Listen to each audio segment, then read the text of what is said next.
Soc Elina Ferrer, he nascut aquí en aquest barri, vaig néixer exactament allà on ara hi ha la guarderia del Cavallet de Fusta, la carretera principal. De nina he jugat per tota aquesta barriada, que tot era camp i possessions. Aquesta del casal era la de Can Cànavas, que veníem quan era més petita a cercar la llet.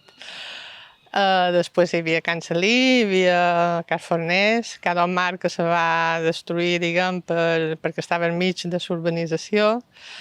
I bueno, vaig viure aquí fins que me vaig casar, que després en aquell temps s'usava anar a Palma, no? Anàvem a Palma, però no vàrem estar bon fins que vàrem poder tornar.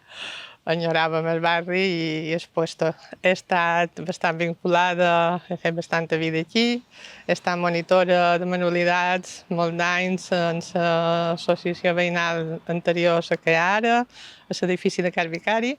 Després vaig passar aquí, en el casal.